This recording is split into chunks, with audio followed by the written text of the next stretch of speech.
শাহানার এই প্রথম প্লেনে চড়া। আকাশে ওড়বার মতো বিরাট একটা ব্যাপার ঘটে যাচ্ছে, কিন্তু তার জন্য যতটা উত্তেজিত হওয়া উচিত ততটা উত্তেজিত সে হচ্ছে না। অথচ প্রথম ট্রেনে চড়ার উল্লাস তার এখনো মনে আছে। প্রথম প্লেনে চড়া সেরকমই তো হওয়া উচিত, তা না কেমন যেন ভয় ভয় লাগছে। মনে হচ্ছে কিছু একটা হবে। তার সবচেয়ে মন খারাপ হলো প্লেনের সাইজ দেখে। এত ছোট! সত্যি সত্যি পাখির মতো লাগছে। শাহানা বলেই ফেলল, প্লেন এত ছোট হয়? জহির হাসতে হাসতে বলল, ছোট কোথায়, 10-30 জন যাত্রী যেতে পারে, বেশ বড়। দূর থেকে দেখছো তো, তাই এরকম লাগছে। খুব দূর থেকে তারা দেখছে না, বসে আছে ডিপার্চার লাউঞ্জে। কি একটা সমস্যা হয়েছে, প্লেন ছাড়তে 1 ঘন্টা দেরি হবে। সময় কাটানোর জন্য চা টা খাচ্ছে যাত্রীরা। জহির বলল, কিছু খাচ্ছ না কেন শাহানা? ভালো লাগছে না, ঢোক গিলতে পারছি না। সে কি, টনসিলাইস নাকি? জানি না। কাঠমান্ডু না গেলে কেমন হয় বলো তো? আমার একটুও যেতে ইচ্ছে করছে না। একবার পৌঁছে দেখো, ফিরে আসতে ইচ্ছেই করবে না। তোমার কি প্লেনে চড়তে ভয় লাগছে? হুম। ওটা কাটতে মিনিট 5 সময় লাগবে। প্লেন ভ্রমণ হচ্ছে পৃথিবীতে সবচেয়ে নিরাপদ ভ্রমণ। শাহানা বলল, আমার শরীর খুব খারাপ লাগছে। 2টা প্যারাসিটামল খাও তো, ব্যাগে আছে না? আমি পানি এনে দিচ্ছি। তোমার গা তো বেশ গরমও মনে হচ্ছে শাহানা। শুধু পানি নয়, জহির একটা পানও নিয়ে এসেছে। মাইকে বলা হচ্ছে, ফ্লাইট নাম্বার BG-207 কাঠমান্ডুগামী যাত্রীদের অনুরোধ করা হচ্ছে। অদ্ভুত এক ধরনের উচ্চারণ, যেন অর্ধেক যন্ত্র একজন মানুষ কথা বলছে আর বাকি আরেকটি। শাহানার মনে হলো এই কথাগুলি সহজ স্বাভাবিকভাবে বলা যায় না। জ্বর আসছে বোধহয়। তোমার খুব বেশি খারাপ লাগলে না হয় বাদ দেওয়া যাক। এখন টিকিট ক্যান্সেল করলে অবশ্য পয়সা করি কিছুই পাওয়া যাবে না। শাহানা যন্ত্রের মতো বলল, ক্যান্সেল করতে হবে না, চলো যাই। শাহানা বসেছে জানালার পাশে, কিন্তু একবারও জানালা দিয়ে তাকাতে ইচ্ছে করছে না। তার কেবলই ভয়, এই বুঝি সে বমি করে ফেলবে। বমি আসার আগে আগে মুখে যেমন টক টক স্বাদ চলে আসে, সেরকম চলে এসেছে। তার সামনের এক ভদ্রলোক সিগারেট ধরিয়েছেন। কি কুৎসিত কটু গন্ধ! শাহানার ইচ্ছে করছে এই টেকো লোকটার গালে ঠাস করে একটা চড় মেরে বসতে। জহির বলল, খুব বেশি খারাপ লাগছে? প্রায় এসে গেছি, প্লেন নামতেই শুরু করেছে। কান ভোবো করছে না? হুম, করছে। ঢোক গেলেও কমে যাবে। ঢোক গিলতে পারছি না। তাকাও জানালা দিয়ে, দেখো প্লেনের চাকা নামছে। তুমি তো কিছুই দেখছো না। শাহানা ক্লান্ত গলায় বলল, পানি খাবো। জহির হাত ইশারায় একজন এয়ার হোস্টেসকে ডাকলো। কোনো লাভ হলো না। এক্ষুনি প্লেন নামবে, তাই ওরা নিয়ে ব্যস্ত। নো স্মোকিং সাইন বারবার জ্বলছে, কেউ তা নিয়ে মাথাও ঘামাচ্ছে না, সমানে সিগারেট টানছে। জহির এয়ার সেফটির উপর একটি প্রবন্ধ পড়েছিল নিউজ উইকে। সেখানে বলা হয়েছে, এশিয়া মহাদেশের বিমান যাত্রীরা বিমান ভ্রমণের আইনকানুন ভঙ্গ করে এক ধরনের মজা পায়। যে সময় সিট বেল্ট বাঁধার কথা, সে সময় সিট বেল্ট খুলে ফেলে। নো স্মোকিং সাইন দেখলেই তাদের সিগারেটের পিপাসা পেয়ে যায় দ্বিগুণ। তারা সবচেয়ে পছন্দ করে বিমানের করিডোরে হাঁটতে, যেন এটা প্লেন নয়, বাস। প্লেন বেশ বড় ধরনের ঝাঁকুনি খেয়ে ভূমি স্পর্শ করল। জহির হাসি মুখে বলল, এসে গেছি শাহানা, হোটেলে পৌঁছেই ডাক্তার ডাকবো। বড় হোটেলের নিয়মকানুনগুলি বেশ চমৎকার।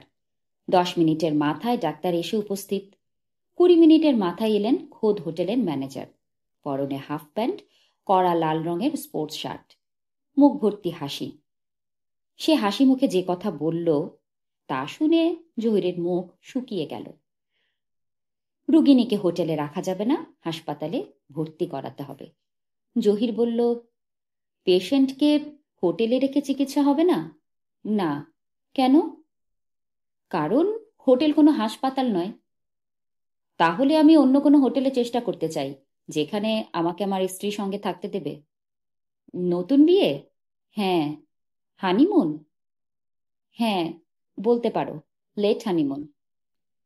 আমার সমস্ত সহানুভূতি তোমার জন্য, কিন্তু আমার উপদেশটা শোনো। আমি যে ব্যবস্থা নিচ্ছি তা আমাকে নিতে দাও। বিশ্বাস করো, আমি অত্যন্ত বুদ্ধিমান ব্যক্তি। আমি যত ঠান্ডা মাথায় একটি সমস্যা নিয়ে ভাবতে পারি, কোনো রাষ্ট্রপ্রধানও কিন্তু তা পারেন না। অ্যাম্বুলেন্স এসে গেছে। তুমি তোমার স্ত্রীর সঙ্গে যাও, তাকে ভর্তি করিয়ে ফিরে এসো। জহির চুপ করে রইল। ম্যানেজার হাসি মুখে বলল, কি, আমার কথায় আপসেট হচ্ছে নাকি? আমার পরামর্শ কিন্তু চমৎকার। স্ত্রীকে হাসপাতালে দিয়ে ফিরে এসে একটা হট শাওয়ার নাও এবং দুটি বিয়ার খাও। জহিরের মাথায় আকাশ ভেঙে পড়ল। শাহানা প্রায় অচেতন, জ্বর 103.5। জহির শুকনো গলায় বলল, খুব বেশি খারাপ লাগছে শাহানা? শাহানা কাতর গলায় বলল, খুব খারাপ লাগছে। নেপালের হাসপাতালটির অবস্থা খুবই মলিন, নোংরা, অপরিচ্ছন্ন। ফিনাইলের গন্ধের বদলে কেমন একটা টক গন্ধ। একটা ডেড বডি পড়ে আছে বারান্দায়। কেউ তার মুখ ঢেকে দেবার প্রয়োজনও বোধ করেনি। নীল রং ডুমো ডুমো মাছি মৃত মানুষটির উপর ভন ভন করে উঠছে। জহিরের অন্তরাত্মা পর্যন্ত শুকিয়ে গেল। ডাক্তার ভদ্রলোক হেসে ইংরেজিতে বললেন, অবস্থা দেখে ঘাবড়ে গেছেন মনে হচ্ছে। তা তো কিছু ঘাবড়ে গেছি বটেই। বাংলাদেশের হাসপাতালগুলো কি এর চেয়ে ভালো? হ্যাঁ, ভালো, অনেক ভালো। আমি যখন ছিলাম তখন কিন্তু ভালো ছিল না। আপনি বাংলাদেশে ছিলেন? হ্যাঁ, আমি ঢাকা মেডিকেল কলেজ থেকে পাশ করেছি। আমাদের দেশে মেডিকেল কলেজ নেই। ডাক্তারি পড়তে হলে আমাদের বাইরে যেতে হয়। রোগী ভর্তির ব্যাপারটি অতি দ্রুত শেষ হলো। শাহানাকে নিয়ে যাওয়া হলো কেবিনে। জহির বলল, আমি কি ওই কেবিনে রাতটা কাটাতে পারি? না, পারেন না। হাসপাতালে কোথাও অপেক্ষা করতে পারি? তা নিশ্চয়ই পারেন। আমার এই ঘরেই বসতে পারেন। তার কি কোনো প্রয়োজন আছে? আপনার কষ্ট হবে, প্রচণ্ড মশা। না, আমার কষ্ট হবে না। আপনার রাতের খাওয়া কি হয়েছে? না, হয়নি। আমি কিছুক্ষণ পর পাশের একটি হোটেলে খেতে যাব। পাশেই একটা ভালো হোটেল আছে। ইচ্ছে করলে আপনি আসতে পারেন। জহির বলল, তার আগে জানতে চাই, আমার স্ত্রীর চিকিৎসা কি শুরু হয়েছে? এখনো শুরু হয়নি, হবে। থ্রোট কালচার করা হচ্ছে। হানিমুনে এসেছেন, তাই না? হ্যাঁ, তাই। আপনার মনে হয় ভয় ঢুকে গেছে যে হয়তোবা আপনাকে একাই ফিরতে হবে, তাই না? হ্যাঁ, ভয় পাবেন না। খুবই সামান্য ব্যাপার। ডাক্তার ডান হাতে জহিরের কাঁধ স্পর্শ করলেন। জহিরের মনে যে ভয় ভয় ভাব ছিল তা পুরোপুরি কেটে গেল। সে তৎক্ষণাৎ সিদ্ধান্ত নিল, সারা রাত এখানে বসে মশার কামড় খাওয়ার আসলে কোনো মানে হয় না। হোটেলে ফিরে একটা শাওয়ার নেওয়া যেতে পারে। শেষ পর্যন্ত অবশ্যই যাওয়া হলো না। জহির রাতটা হাসপাতালেই কাটিয়ে দিল। চায়ের একটি হোটেলের খোঁজ ডাক্তার সাহেবই করে দিলেন।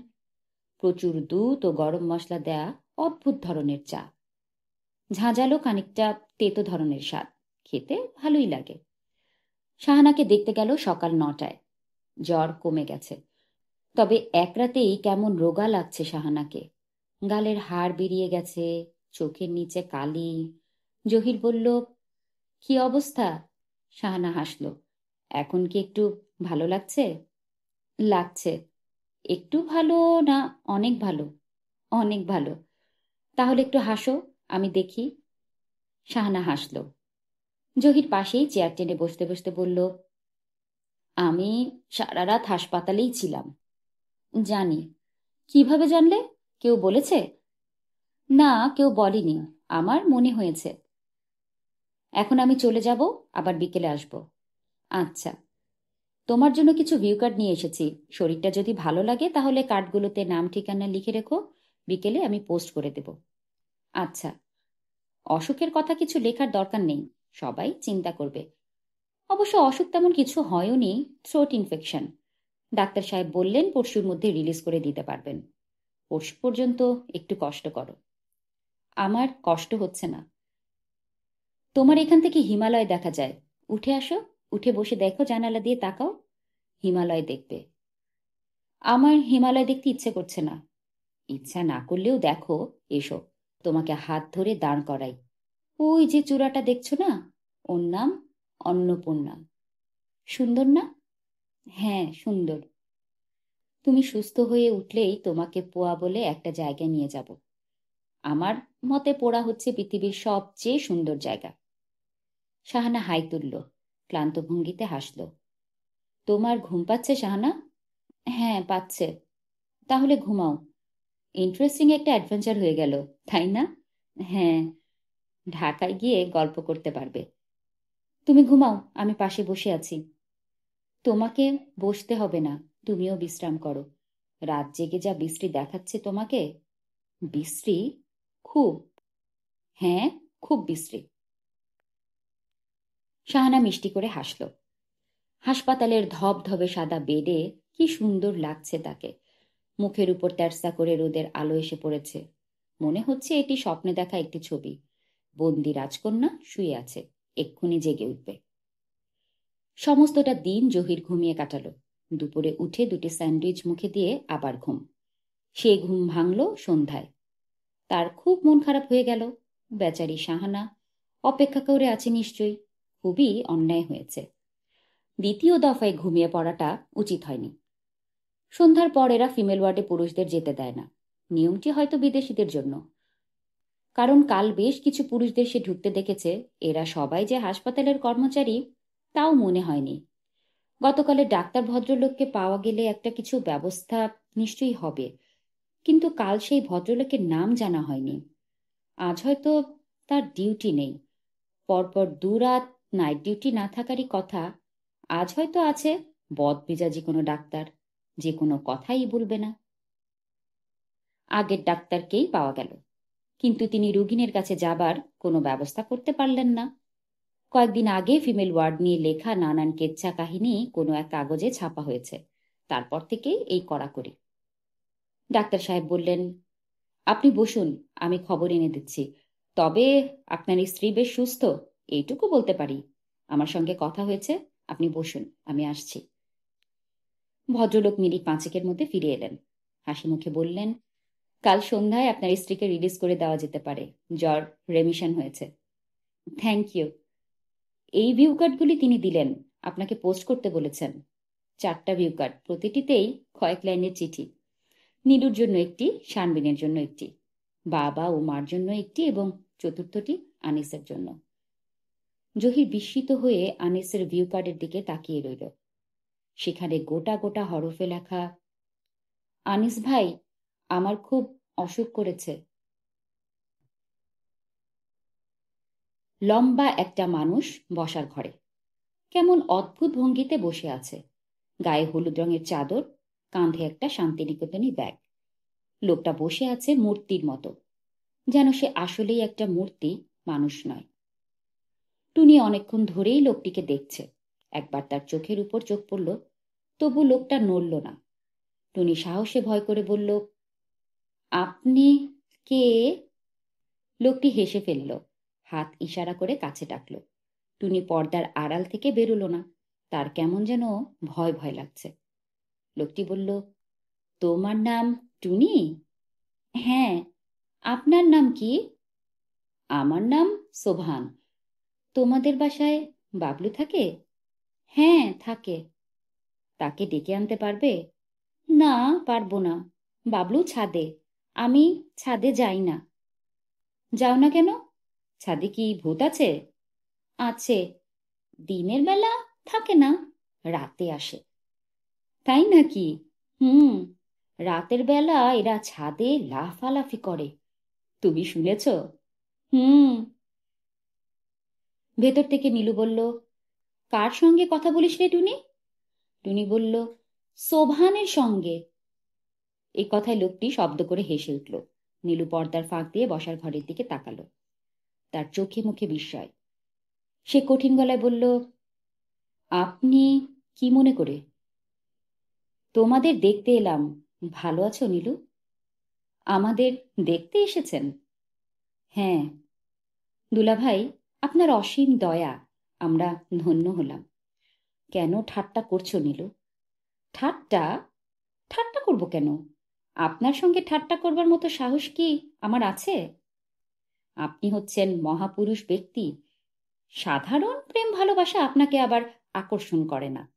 আপনার ছেলে কোথায় আছে, কি করছে জানারও আপনার আগ্রহ নেই। আপনার মতো মহাপুরুষকে ঠাট্টা করব আমি? বসো নীলু, বসো আমার সামনে। নীলু বসল না, তার রাগ সামলাবার চেষ্টা করতে লাগলো। সোভান বলল, একসঙ্গে অনেকগুলি কথা বলে মনে হয় হাঁপিয়ে গেছ। চা খাবেন? যদি দাও তাহলে খাবো। নীলু রান্নাঘরে আসতে আসতে দীর্ঘ নিঃশ্বাস ফেলল। এই লোকটির সঙ্গে রাগারাগি করা অর্থহীন। রান্নাঘরের সামনে রফিক দাঁড়িয়ে আছে। সে কৌতূহলী গলায় বলল, কার সঙ্গে কথা বলছিলে ভাবি? কারো সঙ্গে না। স্বাগত ভাষণ, কিন্তু আমি যেন পুরুষের গলা শুনলাম। আমার বড় দুলাভাই। বাবলু সাহেবের গ্রেটফাদার? হ্যাঁ। আমি কি ওনার সঙ্গে কথা বলতে পারি? মনে হচ্ছে ইন্টারেস্টিং ক্যারেক্টার। এটা আবার কি ধরনের কথা রফিক? তোমার কথা বলতে ইচ্ছে করলে তুমি কথা বলবে। মেজাজ মনে হচ্ছে নট গুড। নীলু রান্নাঘরে ঢুকলো, শুধু চা দিতে ইচ্ছে করছে না। অথচ ঘরে কিচ্ছু নেই। বিস্কিটের টিনে আধখানা বিস্কিট, সেখানে পিঁপড়া ধরেছে। অথচ দুলাভাইকে শুধু চা দিতে ইচ্ছেও করছে না। নীলু আনিসের খোঁজে দোতলায় গেল। আনিসও নেই। বাবলু ছাদে একা একা কি যেন করছে, হাত পা নাড়ছে, নিজের মনে বিড়বিড় করছে। বাবলু? কি? কতবার বলেছি জি বলবে। একটা জিনিস কতবার শেখাতে হয়? যাও নিচে যাও, তোমার আব্বা এসেছে। এক্ষুনি নিচে যাও। এই শার্টটা বদলে একটা ভালো শার্ট পরে যাও। একটা মানুষ নেই যাকে পাঠিয়ে দোকান থেকে কিছু আনাবে। এতদিন পর এসেছে মানুষটা, শুধু চা খাবে? নিজে গিয়ে নিয়ে এলে কেমন হয়? শফিক বাসায় নেই, নয়তো শফিককে বলা যেত। দুলাভাইয়ের সঙ্গে একটু আগেই খুব কড়া কড়া কথা সে বলেছে। মনটা এজন্যই বেশি খারাপ লাগছে। এই দুঃখী মানুষটিকে সে খুবই পছন্দ করে। বসার ঘরে রফিক খুব জমিয়ে গল্প করছে। সোভান কিছু বলছে না, তবে তার মুখও হাসি হাসি। রফিক বলল, তারপর ভাই, একটা কথা বলি, কিছু মনে করবেন না।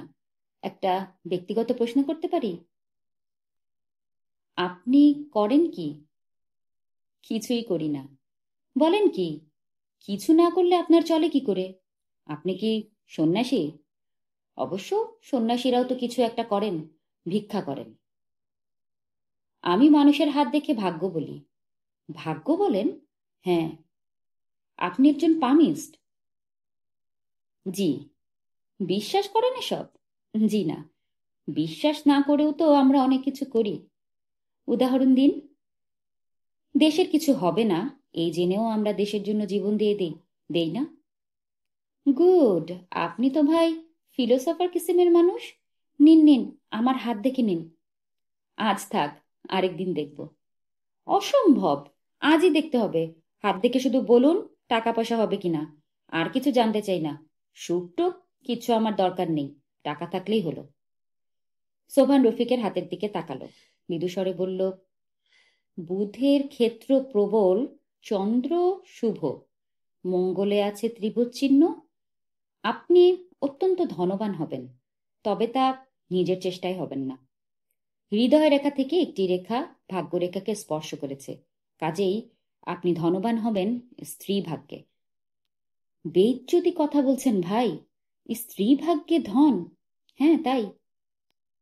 একটু আগে বললেন আপনি হাত দেখায় বিশ্বাস করেন না, কিন্তু এখন এত জোরের সঙ্গে কথা বলছেন কেন? জোর দিয়েই বলার নিয়ম। যে হাত দেখাতে আসে সে এতে মনে করে এই লোক বড় জ্যোতিষী। তাহার মানে এটা হচ্ছে আপনার একটা ব্যবসায়িক চাল? হ্যাঁ তাই। তাহলে আমি কি ধরে নিতে পারি যে নিজের ভাগ্যেও আমি বড়লোক হতে পারবো? না, পারবেন না। আপনার যা হবার তা হবে স্ত্রী ভাগ্যে। আরে, আপনাকে নিয়ে তো মহা মুশকিল। হাতে যেমন দেখেছি তেমন বলছি। এক মিনিট, এক মিনিট দাঁড়ান। আমার স্ত্রীর হাতটা একটু দেখে দিন না, পালিয়ে যাবেন না যেন। রফিক সাহেব, আজ থাক। অসম্ভব। আজই দেখবেন। এক্ষুনি নিয়ে আসছি, যাব আর আসবো। এক মিনিট। শারমিন ভেতরের বারান্দায় চুপচাপ বসে আছে। গতকাল সকালে সে একটি চিঠি পেয়েছে। আমেরিকা থেকে পাঠিয়েছে সাব্বির। চিঠির বিষয়বস্তু হচ্ছে নতুন জীবন কেমন লাগছে তাই জানতে চাওয়া এবং সে যে সুইডেনে একটি চাকরি পেয়েছে এই খবর জানানো। চিঠি পাওয়ার পর থেকে শারমিন অস্বাভাবিক গম্ভীর। রাতে রফিকের সঙ্গে একটি কথাও বলেনি। রফিক একবার হাত ধরতেই ঝাঁকি দিয়ে হাত ছাড়িয়ে নিয়ে বলেছে, হাত ধরবে না। রফিক বিস্মিত হয়ে বলল, হাত ধরব না কেন? এই হাত কি আমেরিকায় বন্ধক? কি কুৎসিত কথা! এর জবাব দিতে ইচ্ছে করেনি। আজ বারান্দায় একা একা বসে তার রীতিমতো কান্না পাচ্ছে। কাঁদতে পারলে মন হালকা হতো, কিন্তু বাড়িটা এত ছোট যে কাঁদবার জন্য গোপন জায়গাও নেই। এই যে শারমিন, এখানে বসে আছো? আসো আমার সঙ্গে। কোথায় যাব? এক গ্রেট পামিস্ট এসেছে। ভূত, ভবিষ্যৎ, বর্তমান সব ফরফর করে বলে দেয়। তাকে হাত দেখাবো। আমাকে বিরক্ত করবে না রফিক, একা থাকতে দাও। সে কি, তুমি তোমার ভবিষ্যৎ জানতে চাও না? না। জানতে চাও না যে স্বামীর সঙ্গে জীবন কেমন কাটবে? কেমন কাটবে তা পরিষ্কার বুঝতে পারছি, তার জন্য জ্যোতিষীকে হাত দেখাতে হবে না। তোমার হয়েছে কি বলো তো? কিছুই হয়নি। এটা তো সত্যি বললেন না। কিছু একটা নিশ্চয়ই হয়েছে। আমেরিকার চিঠি আসার পর থেকেই মেজাজ 49। শারমিন কড়া গলায় বলল, কি হয়েছে সত্যি জানতে চাও? হ্যাঁ, চাই। তাহলে এসো আমার সঙ্গে, ঘরে এসো। এখানে বলবো না। কি এমন কথা যে মন্দিরের ভেতর গিয়ে বলতে হবে? চলো যাই। শারমিন দরজা ভিড়িয়ে দিয়ে কঠিন গলায় বলল, বসো এখানে। রফিক বসল। তার বেশ মজা লাগছে। শারমিনের প্রচণ্ড রাগের কারণটা ধরতে পারছে না। রাগে শারমিনের মুখ লাল হয়ে আছে। মনে হচ্ছে এক্ষুনি কেঁদে ফেলবে। তুমি আমেরিকার চিঠিটা গতকাল আমাকে দিয়েছ। হ্যাঁ। কিন্তু তার আগে খাম খুলে তুমি চিঠি পড়েছ। মুখ বন্ধ খামই তো তোমাকে দিয়েছি। তা দিয়েছ, কিন্তু খাম খুলে চিঠি পড়ে তারপর আবার মুখ বন্ধ করে রেখেছ। এরকম সন্দেহ হবার কারণ কি? কারণ খামের মুখ ভাত দিয়ে বন্ধ করা ছিল। আমেরিকা থেকে কেউ ভাত দিয়ে নিশ্চয়ই মুখ বন্ধ করে খাম পাঠাবে না। রফিক চুপ করে রইল। কথা সত্যি। শারমিন বলল, আমার চিঠি তুমি কেন পড়লে রফিক? হাজবেন্ড তার স্ত্রীর চিঠি পড়তে পারবে না? নিশ্চয়ই পারবে, কিন্তু চুরি করে না। আমার ভুল হয়েছে, এরকম আর হবে না। শারমিন ফুলে ফুলে কাঁদতে লাগল। শোকের এমন তীব্র প্রকাশ রফিক আগে দেখেনি। তার লজ্জার সীমা রইল না। সে নরম স্বরে বলল, শোনো শারমিন, এই যে একটু তাকাও আমার দিকে। প্লিজ আমার সঙ্গে কথা বলবে না রফিক? কথা না বলে তো আমি থাকতে পারি না। শারমিন জবাব না দিয়ে উঠে চলে গেল। বাবলুকে কোথাও পাওয়া গেল না। ছাদে ছিল, এখন নেই। আশেপাশে কোনো বাড়িতেও নেই। টুনি খুঁজে এসেছে। সোভান বলল, থাক, বাদ দাও, আরেকদিন না হয় আসবো। নীলু বলল, ঢাকাতেই থাকেন তো? হ্যাঁ। তাহলে না হয় ছেলের জন্যই আরেকবার কষ্ট করে আসুন, দেখে যান সে কেমন আছে। সে ভালোই আছে, ওকে নিয়ে আমি ভাবি না। কাউকে নিয়েই ভাবেন না, এটা কোনো গুণ না দুলাভাই। সোভান তার ঝুলির ভেতর থেকে হাত দিয়ে প্লাস্টিকের সস্তা একটা ধরনের খেলনা বের করে এগিয়ে দিল টুনির দিকে। নীলু বলল, টুনিকে দিতে হবে না দুলাভাই, বাবলুর জন্য এনেছেন, রেখে দিন, বাবলুকেই দেবেন। সোভান হেসে ফেলল। হাসতে হাসতেই বলল, এইখানে তুমি একটা ভুল করলে নীলু। এটা আমি টুনির জন্যই এনেছি। দেখো, এটা একটা পুতুল। মেয়েরাই পুতুল খেলে।